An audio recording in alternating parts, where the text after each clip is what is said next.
सादर जय श्री कृष्णा। प्रिय सज्जनों, भारत भूमि को कोटिश कोटिश नमन। प्रिय सज्जनों, आप YouTube channel Ramesh Shukla NGH के माध्यम से आज बहुत ही सुंदर विषय पर हम आप लोग चर्चा कर रहे हैं। इस वीडियो को पूरा देखें, ध्यान से सुने और अधिक से अधिक लोगों तक पहुंचाने का प्रयास करें, जिससे कि व्यक्ति यह जान सके कि जीवन रूपी जो खेती है उसमें और ज़मीनी खेती में कितना अंतर है और दोनों के फल में क्या सामंजस्य है, क्या असामंजस्य है, परिणाम में क्या लाभ और नुकसान है। इस चीज़ को बड़े सुंदर ढंग से मैंने आपके लिए बनाया है और आपके लिए सुना रहा हूँ। प्रिय सज्जनों, कर्म वह खेती है जिसमें बोया हुआ बीज समय पर अंकुरित होता है और समय पर पूर्ण रूप से फल भी देता है। जमीन पर की गई खेती में बोया हुआ बीज मौसम और ऋतुवश अंकुरित होने में, फल देने में कम ज़्यादा और आगे पीछे हो सकता है। जमीन पर खड़ी फसल में अल्प वर्षा, अधिक वर्षा के कारण लाभ और नुकसान की संभावनाएं अवश्यंभावी रहती है, परंतु जीवन रूपी खेत में कर्म रूपी बीज रोपण के बाद लाभ और नुकसान की संभावनाएं नहीं होती है। पूर्ण रूपेण किए गए कर्म का फल किसान को प्राप्त होता है।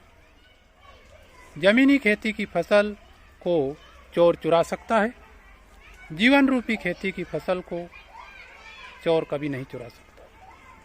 जमीनी फसल में आपके पुत्र, परिवार, भाई, बंधुओं को बंटवारा अवश्य देना पड़ता है और अवश्य हो भी जाता है, परंतु जिंदगी की खेती में बोई गई फसल में किसी को बंटवारा नहीं देना पड़ता है और न ही आपके चाहने से भी उसमें कोई बंटवारा ले सकता है, ना आप उसे बंटवारा दे सकते हैं।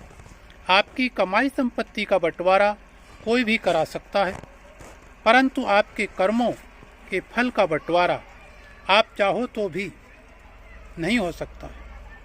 यहाँ तक कि आप किसी को गिफ्ट दान भी करना चाहे तो भी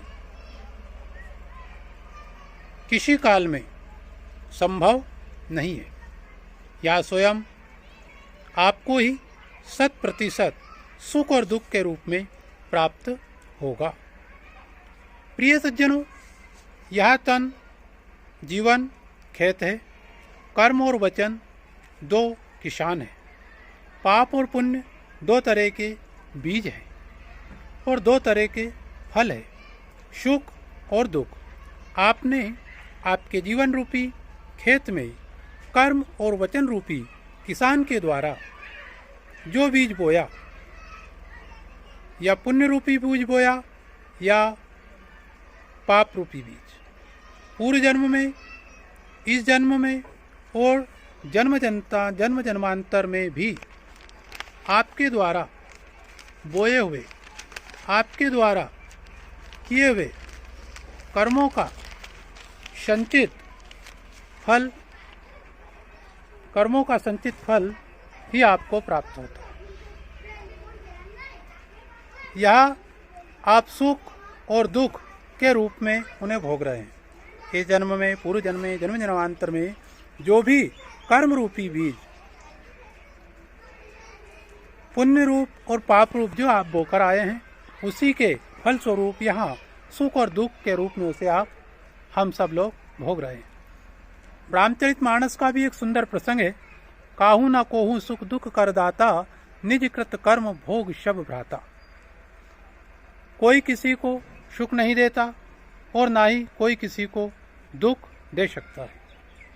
हम अपनी अल्पबुद्धि के अनुसार कभी काल को दोष देते हैं, समय को, कभी दूसरे को, कभी पड़ोसी को, तो कभी रिश्तेदार को, तो कभी ईश्वर को भी हम दोषी ठहराते हैं। परंतु हम कभी स्वयं के बारे में चिंतन नहीं करते कि आज हम धनहीन हैं, संतानहीन हैं,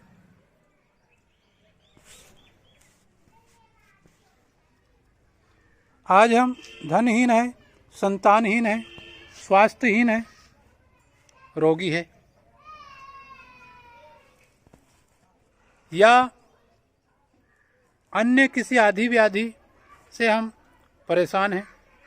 इसके पीछे क्या विजन है, इसके पीछे क्या इश्यू है, इसके पीछे क्या कारण है, इसे हम कभी चिंतन का विषय नहीं बनाते हैं। अगर हम इसे चिंतन का विषय बनाएं तो मैं आपको गारंटी से कहता हूँ, पूर्ण रूप से शुक्ला जी की इस बात को अगर आपने ध्यानस्थ होकर सुना, तो आप अगर चिंतन करेंगे तो अवश्य आपको कारण समझ आएगा। शुक्ला जी की कड़वी बात श्रवण करेंगे तो अवश्य आपको समझ आएगा कि हमारे द्वारा किया गया कर्म ही इसका कारण है।